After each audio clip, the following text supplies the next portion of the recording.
Fury, but then Fury's gone forever now, so too bad. Jace being the Humper makes sense, but you go for it. Yeah, they actually is prioritizing Jace over Azir, which is pretty interesting because they're both strong champions, but we did touch about Sniper's champion pool as well. I think that's why they were kind of considering. They end up going for Azir though. Yeah, we were thinking that Shopify will probably continue to play Sniper's champions on both sides as the series progresses, just to maybe starve him by the end of the series. But being up 1-0, I'd say probably makes that even more likely, right? Because if they are to lose, it would have to go all the way to 4 games, and they'd want him out of champions by now. So I just wonder what it would be when Fudge picks it. It's not a high priority at the point, though.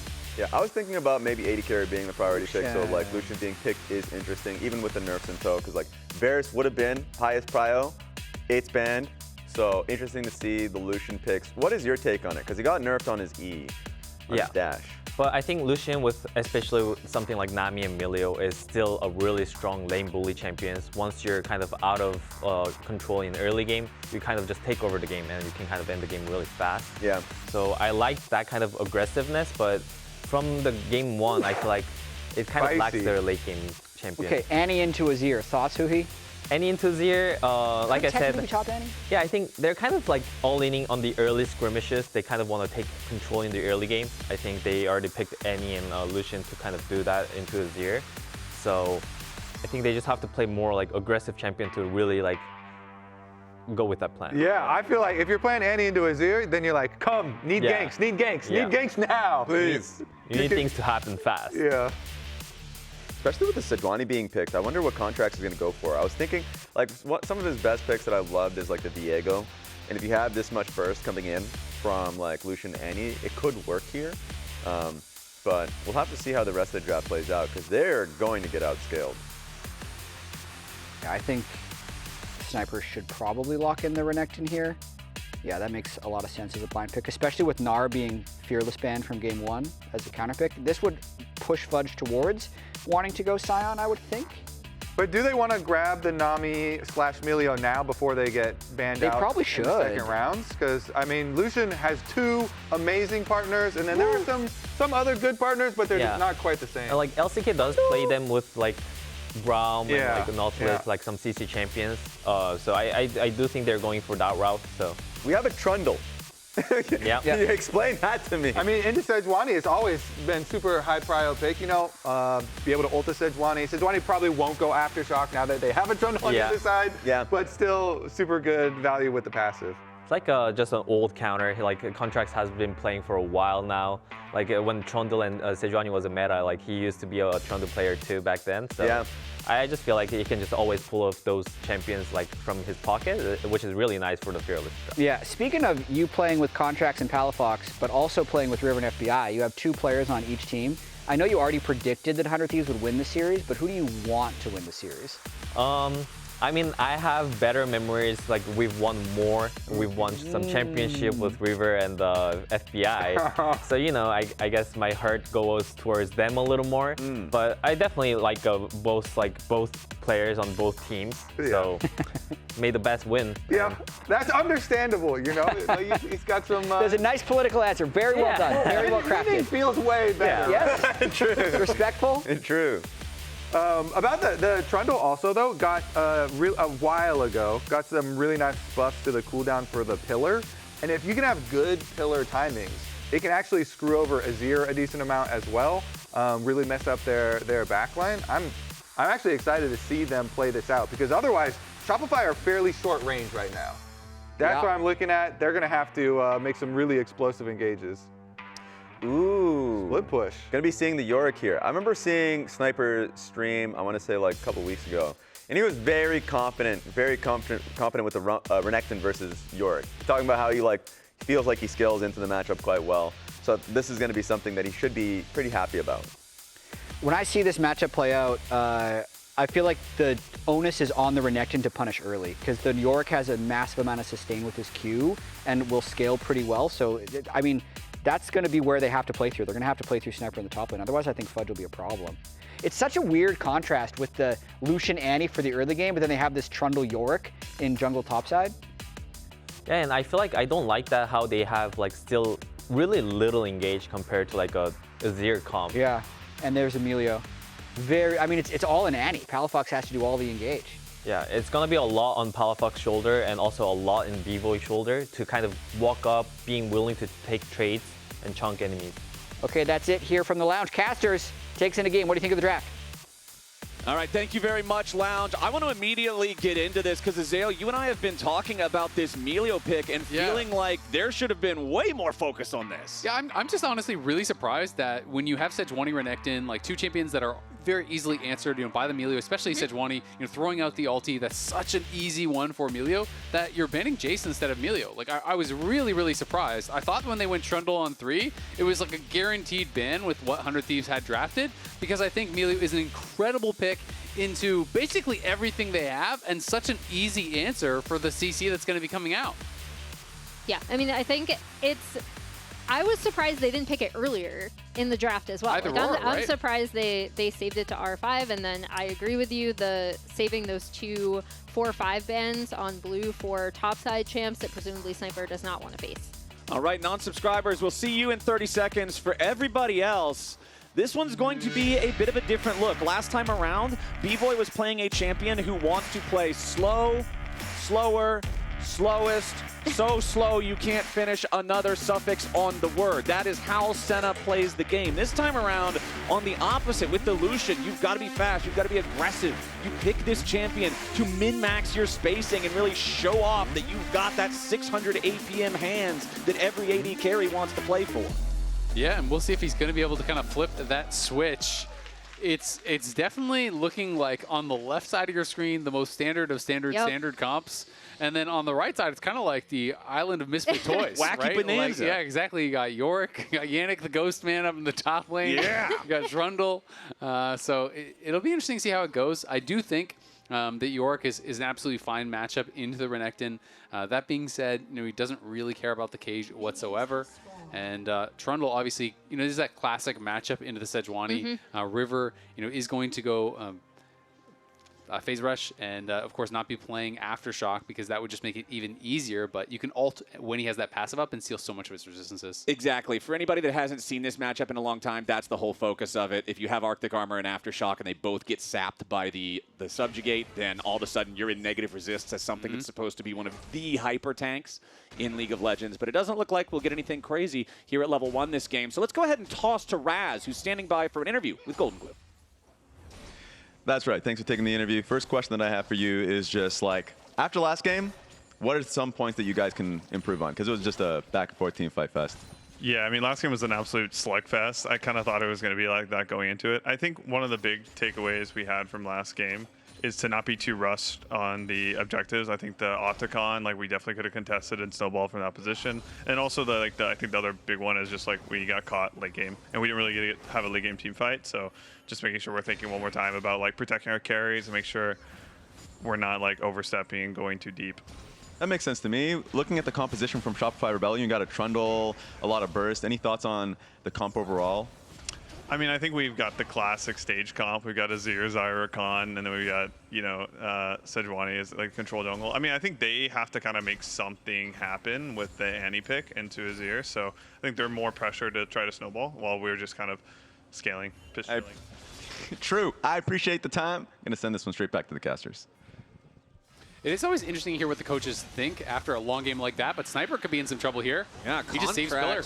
Looking to take a chomp out of him, saving Pillar until the flash from the 100 Thieves top laner, but he's not even going to use it. He knows this one's already done for. Shopify Rebellion are on the board. We got it. We got the gank I wanted. You did it. And it was the jungler who I thought we'd get it from in Contractz. Really nice recognition of being able to do that topside 3-camp clear into gank.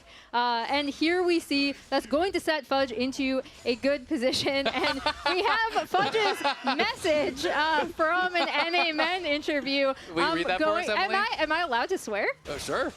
I'm going to beat your ass, boy. I'm not gonna fine you. Yeah. I might get fined. I don't know. Only you're that good. one producers You're say, good. so it's you fine. You get one. We'll put together the GoFundMe for you. Yeah, Don't worry, yeah, Emily. It'll be fine. Oh, that would be really funny. Fund my swearing. But yeah, really, really nice coming out of Contractz as we see River potentially looking for a gank in the mid lane. but he is just going to go back instead. That was just a quick slide back into the jungle. He's ganking towards a faster path to farm as bottom side, Bvoy and Seos. Let's check in on how this Lucian-Milio duo is doing. Xayah Rakan, also a pretty powerful duo, literally designed to be played together. But Lucian and Milio, you pick these two because you want to abuse the range on the Milio. You want to utilize Lucian's early power and really take control and priority over the bottom lane. Absolutely, and anytime Rakan is going for that grand entrance, it is very telegraphed. So if you're quick with it, the Ultra Mega Fire Kick, the Q, you can just knock him back, you can interrupt that. It's the same thing with Slice and Dice from the Renekton, with the Arctic Assault from the Sejuani. There's so many good targets for that Milio Q to be able to really make things difficult. Isaac, I'd like to congratulate you. Welcome to the card-carrying members of the I Know Milio's Q name club. There are very few of us, but it is it's quite a name for sure, as we'll see how well Bvoy and Seos can do in that bot lane matchup. Last game, yes, Bvoy did end up getting to the point of just Senna is inevitable. However, I think that FBI had a much better game overall on his Jhin. He was doing chart-topping damage. He was getting multiple kills every single fight. He did have the one blunder at the end of the game getting caught by Seos that did end up being the thing that ends the game, and that's very unfortunate. But I think for the vast majority of game number one, FBI was the better AD carry. Yeah, and I think we're going to see both of these bot lanes coming up into the top lane. I think this is a really big test for Bvoy, like you were saying. And it's also going to depend on where they send him, right? Because Shopify theoretically have some nice setup they can get with the Lucian pushing down turrets, with the Yorick in the side lanes, especially with that kind of nice position that Contractz was able to get for him. Palafox is going to have to flash. Yeah, Quid going for the shuffle there on Palafox to throw him back into what would have been turret range, but Palafox flashing out before the turret can fire a single shot, and it's a good thing he did. Down to about 200 HP. I don't know if the single turret shot would have killed him, but it would have put him in enough threat range for a flash auto from Quid to finish the job. Exactly. I think Quid would have committed to it and got that kill eventually, even if the tower shot didn't seal the deal. But that is just such a critical trade for Quid, because with no flash stun, without that threat from Palafox, Quid doesn't really have to be worried. He's kind of just chilling. And even though we were watching a lot of Palafox's laning, we're seeing all in. Yeah, we've got the all-in bottom lane as both junglers are also ready to try to commit to this. Contractz ran into River there. Sniper versus Fudge. The dominance from the Renekton, very powerful as they do finish the Maiden of the Mist. Big kill there, Isaac. I know you always hit on this a lot when we have Yorick in the game, how consequential it is to lose that Maiden early on. I mean, it's 2 minutes and 40 seconds, the cooldown. It is brutal. So now you have no pressure in the lane until that really does come back up. And this is one of the little things that I often see people make as a mistake for pros who haven't played a ton of Yorick. So when you are taking a fight that you know is guaranteed to lose, you actually don't want to throw your E on the enemy. You just want to run, because the Maiden will not follow you if you throw the E on the enemy. It's actually aggro to them.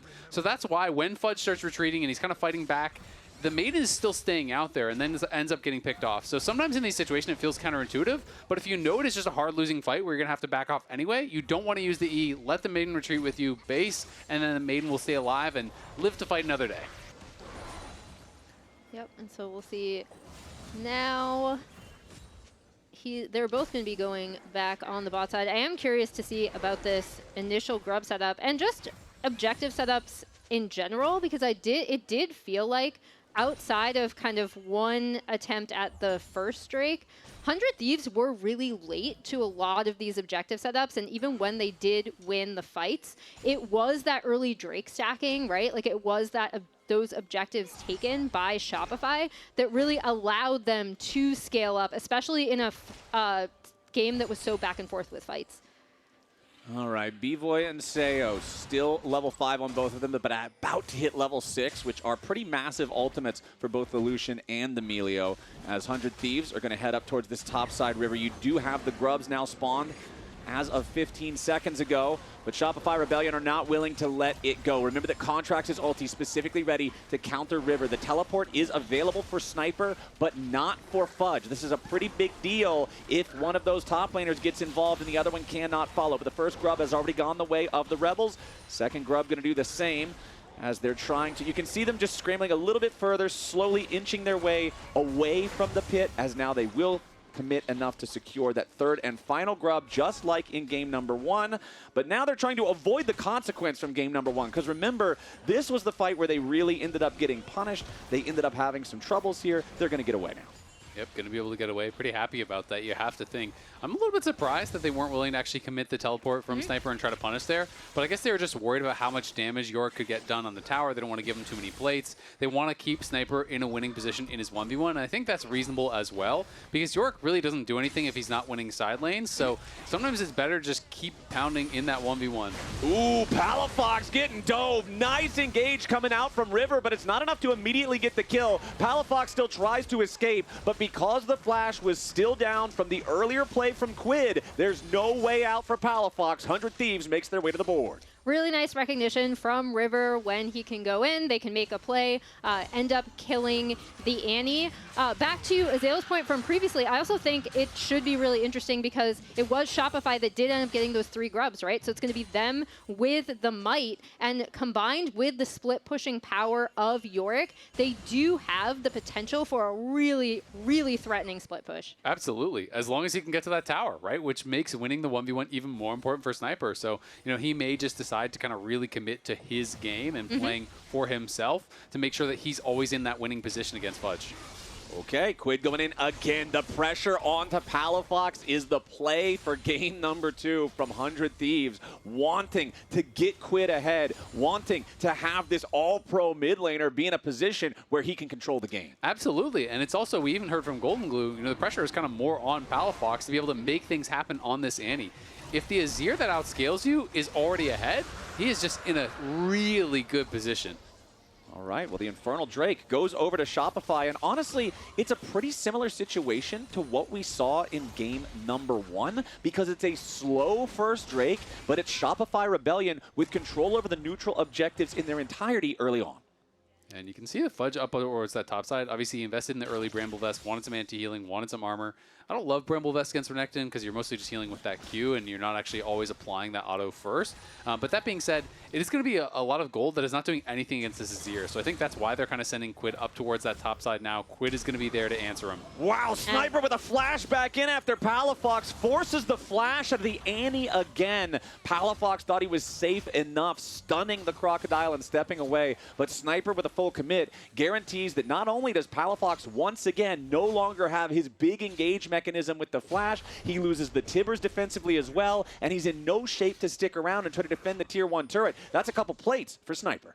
Yeah, this is going to end up being 2 plays for Snipers. We see River looking in mid lane. Ooh, immediately hits the ulti. Seos could be in a little bit of danger here, but Bvoy is also going to be a target. Nice use of the Breath of Life there from Seos, though, to put Bvoy in a spot to fire back. Eyla down to 100 HP, and Bvoy shoots right through him. Nice little bit of a stun there from River at the very end to maybe go for a stun on Bvoy, but it ain't going to matter. Bvoy and Seos outplay in the 2v3. And there we see the power of the Milio pick as well. Right? We were talking about how important that was in draft, how surprised we kind of were that 100 Thieves didn't end up banning it on that 4-5. And that is the Milio's presence there is what really allows Bvoy to play so aggressively. Now Contractz is going to get a lot of damage done onto River. Yeah, that's exactly what you want to see from the Trundle when he goes in like this. That not quite what you want to see, having to spend the flash to get back out, but at least he takes the red away from Contractz, and you can see how bad that 1v1 is when you get subjugated, when you have the Arctic armor up and it gets sapped away. But right now, let's take another look at what happened back in mid with the attempted play from 100 Thieves. Yeah, as we see River coming in, he's going to land that Glacial Prison right on to Seos, right? But even though Bvoy ends up getting charmed, he's able to turn it around, and you really, really see the power of the Milio on top of the Lucian. And this is what I think really allows for Bvoy to feel so comfortable in going forward to get that kill on to Eyla. Oh, but now we already got another fight. Seos in danger. No way to get away from this one. 100 Thieves get their play this time around. They'll secure the kill onto the enemy support. 13 minutes into the game. Kills tied 2-2. Yeah, we didn't see the setup, but of course, you know Seos has no summoners there. You know the Bvoy has no summoners, so you're going to look to try to attack them to try to punish in that situation. And they were able to effectively do so. And thus far, this game is a lot scrappier. It feels a lot scrappier than the last one, right? Like where we're fighting in lanes, both junglers are really, really trying to get involved early on. And here we see we were talking a lot about these top laners going up against each other. We showed a little bit of the trash talk coming out of interviews. This is weeks 1 through 5 where Fudge was kind of really struggling and Sniper was taking off. Now we'll hot swap to the later weeks in the split where Fudge really started having some great performances. Even in Shopify's losses, it felt like he was always doing something for the team. Absolutely. And let's be honest, it's like the stats aren't going to look as crazy because you're on a team that loses a lot of games, right? So, you know, there was a lot of games where I thought he was really standing out, really doing his role well. His Malphite game was great. He had some losing Gnar games that were great, but they are potentially looking for a dive. Palafox absolutely has been the target many times so far this game. And River is here and waiting to see if there's going to be an opportunity on this next wave. Yeah, he's committing a lot of time to sitting in this brush, and while he's committing that time, Shopify Rebellion is looking to go after Eyla over in the mid lane instead, but that also shows 100 Thieves that most of the firepower for Shopify might be nearby, but they're closer to mid than top. It looks like River's going to go for the recall. Palafox will be safe for now, but nope, never mind. River's still sticking around. The amount of time he has committed to this is a lot. It is a lot. I mean, I think he's just saying, I'm going to stay up here for Herald and just kind of be around here anyway. So he's not going to base. He's just going to wait, see if there's any opportunity. And at this point, he's just kind of seeing, you know, where the other members are. Is anyone going to come behind Palafox? He is waiting, but they desperately want to get this pick before Herald, I think. Before Herald, and Palafox's flash is almost back up. The other thing to look for is both top laners do have their teleports, but Sniper is almost level 11, not quite there. The level 2 ulti could be a big deal as immediately River goes for the engage, and they find a lot of CC onto Seos. He pops the Breath of Life, but he's already low on HP. Bvoy wants to try to turn it around and go for the damage onto FBI. Instead, he needs a little bit more there with the piercing light, but now with the rest of the fight, Palafox has found his way in, and the Feat of Warfare is claimed by Fudge. Sniper on the run with only 200 HP left, and Shopify Rebellion are going to find a stun onto the Fed Azir. The Ultra Mega Fire Kick, not enough to guarantee the kill. But the one kill they got was the enemy jungler, Shopify. They will win the fight in the topside river. They will claim the Feat of Warfare. And now with the Rift Herald earned, they will claim the Feat of Neutral Objectives as well and secure themselves the Empowered Boots. They also secure that first turret before they even do that, right? So they get it. Yeah, they get it right off the bat as well. Fight 1, Herald claim, mid-tier 1 chewed through. That was really, really nicely done from Shopify. Absolutely was. And this initial pick, it looks like it's a pretty good angle, but there's no damage to follow up. It's just the support and the jungler, right? So great, you have this huge CC chain, but it's over before FBI even gets a single auto attack down onto Seos. So it would have been a great look if they actually had people in position, but as you commit everything to support, Bvoy pushes FBI out, then Palafox and Fudge arrive here. Palafox has a great stun, and Fudge is just running them over. Everything committed to the Milio. Milio lives. It's going to be a bad fight. Yeah, and really nicely done out of, again, we saw Palafox's rise making a huge difference in game 1. Let's go. Coaches are happy in this case, really landing some crucial stuns on Annie, despite the fact that they really did take advantage of his flash being down, right? They were able to kill him off inside lanes. Palafox being able to step up for this team would be massive. I mean, that's something about Annie. No matter how far down you get, you still have point and click CC, True. right? Like, you still are going to have that. And now they're going to crash this in for the tier 2, get a lot of damage down on it, and they should be able to finish it up. I mean, Trundle and Yorick are 2 of the fastest turret killers in the game. They're going to crush towers when they have the chance. Trundle, Yorick, and another game where you got all 3 grubs. It's feeling great for building these gold advantages through these side lane pushes. And the gold advantage for Shopify is just about 2,000. Will be reduced down to about 1K after Quid claims that turret there in the top side. Meanwhile, Contractz in a fight in the enemy jungle. He's got Palafox and Seos right beside him, but he's got Sniper coming up right behind them. The Croc in some trouble as Eyla goes back in for the counter engage. The calling from Bvoy flies out as Eyla jumps over the wall with a grand exit. Somehow, nobody from either side died, but it's 100 Thieves way closer to the grave. Yeah, they absolutely are, but there's so much gold being concentrated onto Quid. So yes, there is this gold advantage for Shopify. It's 800 gold lead, but look at the gold lead in mid lane. You know, not only does he have a big CS advantage, not only are they putting all that pressure, yeah, you traded tier 2s, but one tier 2 went all to the Azir, and the other was split among multiple members. So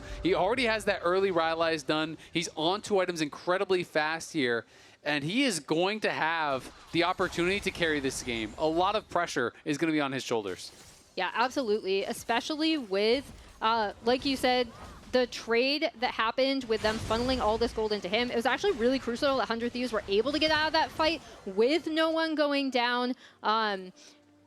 Going forward, it's going to be key to see where they set Quid up in a lot of these fights and how they'll be able to make the most of him. It's also interesting because Contractz, you know, he's not going kind of like a more middle-of-the-road route. He did go straight towards the Triforce, so he is going a more expensive, more aggressive build here on the Trundle, and he is going to be powerful. If you ignore this guy, he's going to be able to do some real damage to your carries if he gets up on them.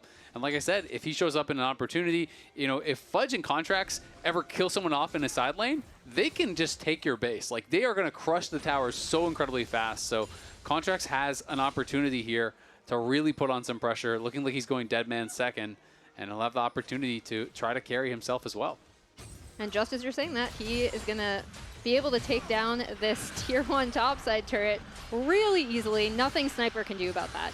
Yeah, pretty tough to try to deal with the Yorick, who's got that much split push power. Grubs, Demolish, Trinity Force proc. It just deletes the thing. Otacon is about to spawn here in about 10 seconds. It is bottom side river this game, so not the ability to cause the split map situation between that and Dragon like last time around. Contractz throwing out the Trundle pillar there just to see if maybe you can stop them if they were going for some sort of a dash ability that would be slightly offset by that pillar, catch somebody in the pit, maybe force a flash, but it ain't going to happen. Bvoy stepping back away from Ayla's grand entrance, was ready for that one here on the Lucian. Honestly, has had a very solid performance on the champion in this game so far. He really has, and he needs to play aggressively like that because you have Milio behind you who also has the Mikhails, right? You have double cleanse here from your support. So if you get hit by CC, it's going to be okay. You need to be in their face. You need to be playing aggressively, and he's done that so far. He already has the Essence Reaver Rapid Fire. He's working towards that IE, and that's when things are going to get really problematic. You look over at the other side, FBI is the entire Rapid Fire behind right now because he invested into the boots, and he's just sitting on the same BF as his opponent. And Shopify are going to start up this Otacon. Otacon started up. Last time around, 100 Thieves weren't close to it. They were across the map dealing with the Dragon since the Otacon was topside. This time around, same story can't be told. Keep your eyes on Quid for 100 Thieves. That's the man to watch. Teleport's coming in from both sides. Palafox in the brush, but he's going to be found out by Quid before he can get the angle that he's looking for. Sniper arrives, immediately has to slice and dice back away. Tibber's about to fall, but barely snaps right back to reality as Sniper wants to flash forward, but he gets locked up as he tries to do it. The Otacon's down to 2,000 HP. It's going to be claimed by Contractz, by Shopify. Eyla dies in supportal combat, and 100 Thieves is looking to fall back to the safety of the Sun Disc, but it's not going to be there any longer. FBI falls. Fudge takes the kill, and Bvoy ain't done yet. He's going straight in for Quid with a piercing light. A couple more shots will get it done, and Lucian's pursuit finds his man. 100 Thieves lose 3, make it 4. Shopify Rebellion crush them. There's no better feeling than being Lucian and having Milio. As we already pointed out, Bvoy is able to play so aggressively onto this, and as we see this fight set up with Yorick and the Renekton both arriving, keep your eyes on Palafox in particular, especially when he's able to come in to the back half of this fight. Even as Eyla goes in, he is actually going to end up getting out-damaged on the back half of it. Contractz with the smite, and then they're able to clean up the fight on the backside. And to me, it's kind of reminiscent of that previous fight where they went for the Milio up in top side of the river because they land all this good CC, but no one is there to actually follow up. Their carries are not in the position to actually hit the people that they are CCing, so it doesn't matter that you get a 4-man Rakan engage. And talking about CC, Sniper had to use Ruthless Predator on the Yorick cage. For anybody who missed it, the Renekton special animation of the W, he's hacking the cage because he's stuck in there by Fudge. He can't get to a real target to lock him up. Yeah, There's absolutely. going to be 2 items very soon, so just we have to be very careful about Azir. He's the main target in this game. Okay. I got chunked too hard. There was 3 flash. Fudge with the call out, and you can see the frustration on the face of Quid. He also recognizes he's the main target in this game, and if he can't get the damage done, it's not getting done at all. As Shopify now with a 4,000 gold lead, 2 Drakes up, all the grubs Things are going their way. 26-11 now with the pedals as well after claiming the Otacon. A bit of a stare down here in the bot side River as the calling opens up from Bvoy. A nice dodge on River's Glacial Prison too. The Drake is alive. Shopify have control over the bot side River. The Maiden taking a little bit of damage, but nothing extreme just yet. Sniper looking for the opportunity of a pincer attack. Fudge tags him though, and they have eyes on the enemy top laner with Fudge chasing him out. Sniper is no longer in a position to find that flank. Instead, he has to defensively use Dominus just to stay alive. Palafox going in. They find the stun on a Quid. They need more damage to finish him off, but Quid is a massive Shurima shuffle. Bvoy's already got the killing spree though, and 100 Thieves are shot to pieces. Triple kill over to Bvoy. Shopify Rebellion are slamming this game. Sniper is the only man left alive. He runs into enemy fog to try to get away, but it may just be a delayed death as Fudge finds him and buries him with the shovel. Fudge takes them down, and Shopify are running away with this game. 3 dragons to their name, massive lead after the Otacon, and they crush this fight. Sniper trying to get in position to flank, but Fudge marks him, pushes him out, and then the engage here from Palafox. Even though Quid gets in and gets the big shuffle, that might matter if you had other carries with gold on the team. It is only him. So him giving his life to make this play does not equate to a winning play for 100 Thieves. And this is so reminiscent of some team fights we looked at from their previous series, right? Fudge doing an excellent job of marking Sniper, making sure he can't get into the fight. Happy Revan is my new favorite thing. Nice, boys. Yeah, just chase him down. Yeah. Good synchronization on the nice there as well. Oh yeah, everybody in this that's so team. chill for such a hype fight. All right, Come on, guys. Just that easy. 5,800 gold lead. Damage dealt to Champions last team fight. Yeah, so much of that is when Fudge marks Sniper at the beginning and just starts destroying him. Now Contractz here from the front line. He has absorbed the Sejuani's defenses though. The Trundle into the Sejuani. Such a classic counter pick that we have not seen much of recently. And it's doing a great job so far this game. Contractz 2-0-8 on the Trundle. 10 out of 12 kill participation. Redemption for his poor performance in game number 1 as he is confident moving forward to be the front line here for the team in this one, calling from Bvoy to force back 100 Thieves. FBI's about to die. Seos takes the kill. FBI dies before his ulti is back off cooldown from the previous fight. The barrier's not enough. Sniper's into the Shopify lines, but he's all alone. It was just a free kill gifted over. Quid is about to die now as well as Bvoy charges in. Eyla falls again. River and Quid can't do a damn thing. And Shopify Rebellion are marching down 2 lanes. Fudge has more minions that are normally allowed on Summoner's Rift all in one place with grubs and ghouls and everything else. They're going to shove down top lane, and Shopify are going in for a potential game-ending push. The minion wave is spawning, but it does not matter. River was taking the red buff, and Quid and River will scramble to try to defend. The Sejuani trapped inside of the Yorick cage, forced to use the Arctic Assault to escape. The Cozy Campfire going to keep everybody nice and topped off on HP as Shopify Rebellion make their retreat, happy with what they want. The most hilarious thing about that was just Yorick split pushing bot, right? They're winning the fight on like the front, and then they're also winning with this Yorick in this side lane split push. We talked about how important that was going to be, as 100 Thieves are going to be able to stop a few of these backs. Yeah, I think it's desperation hours here for 100 Thieves. I mean, you're hoping that maybe you can chase and get a lazy back, get a kill, flip a Baron, do something, because this soul is coming. And when you are really far behind, and then there's a mountain soul as well, your chance of picks get that much more difficult to take. We didn't get a chance to talk about the graphic because there was a fight going on, but Contractz, you know, I don't think it was a snub that didn't get All-Pro, but he played really well and was catching a lot of votes. It was kind of between him and River, I think, a lot of time. Okay, immediately though, Eyla in some danger. Shopify have lost their carry. This could be the angle for 100 Thieves. Fudge is about to die now too, but he survives with 200 HP. Sniper and Eyla are already both down, so River, Quid, and FBI have got to be a little bit careful here. They got Bvoy, and that's critical, but Shopify Rebellion are looking for a little bit of revenge. Palafox goes in, needs the stun, but he ain't gonna find it here just yet. River with a little bit more damage takes out the enemy mid laner, but they have lost FBI as the trade, so a 1-for-1 on the back end of a 2-for-1. It's still more dead on the 100 Thieves side, but at least they got the shutdown on Bvoy. Problem is, the consequences keep on coming as River dies with a delayed death he is only going to spawn barely in time for the Drake. That would be Mountain Soul for the side of Shopify. I mean, it's the Bash Bros in the top side here for Shopify. Fudge and Contractz getting so much done. 5-0-5, 5-0-12.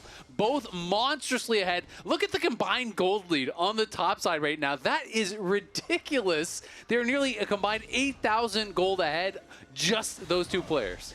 It's insane, and this should easily give them this Baron. I'm not really sure if there's anything that 100 Thieves can do about it. And as you already pointed out, Zoe, look at the damage numbers coming out of that top side, right? I think Palafox has been doing a really good job with these Annie Suns to set them up as well. And even when Bvoy ends up going down early, this Yorick and this Trundle are absolutely doing work.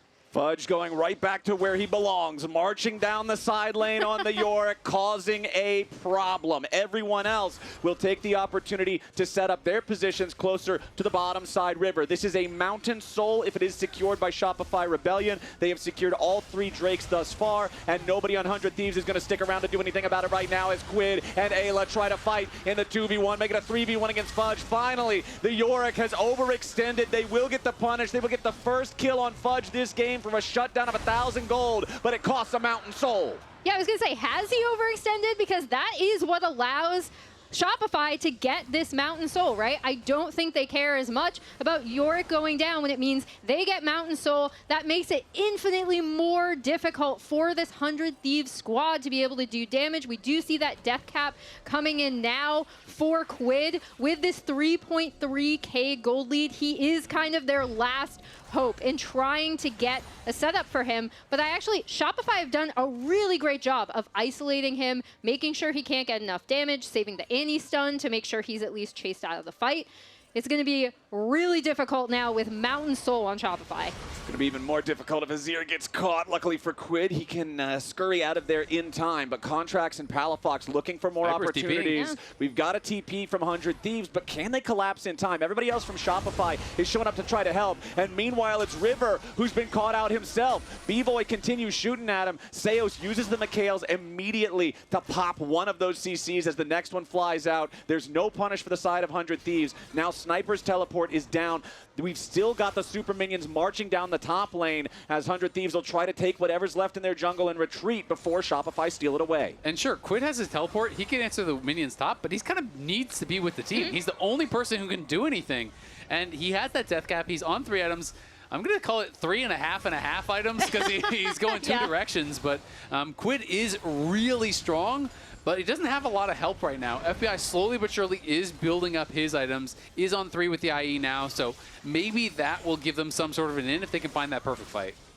Yeah, and we'll see if they're able to find it. Bvoy already throwing the culling out, kind of clear for a little bit of damage to be done on this bot inhib turret. But meanwhile, Fudge is just absolutely a monster on this Yorick. Now the big thing here, River does not have Glacial Prison. Remember, he used it earlier in that scrap with Bvoy and Seos when he got cut out a little bit near the mid lane River.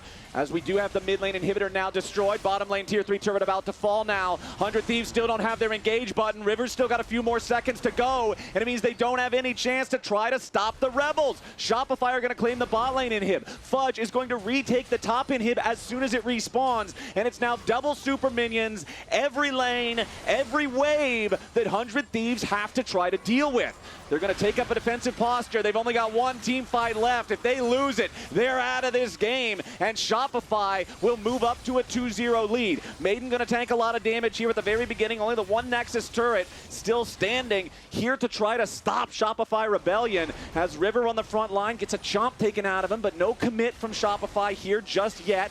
They'll continue posturing, pressuring River. Again, just losing little bits of health. Palafox gets stunned as he wants to go in, as Eyla tries to find some damage into the back line, and Palafox is going to drop, but River dies just the same. Sniper and Quid both on retreat now, as FBI is still firing. Bvoy gets knocked up into the air, but Ayla's not going to get enough from it. The calling finds Eyla, the calling finds Sniper! FBI goes in the hero play to stop Bvoy, but you've still got 3 more Rebels pushing towards the base. It's Quid in a 1v3 to try to save the game, but Fudge is just too strong. Contractz and Seos will finish the job, and Contractz dances on their grave. Shopify Rebellion go to match point.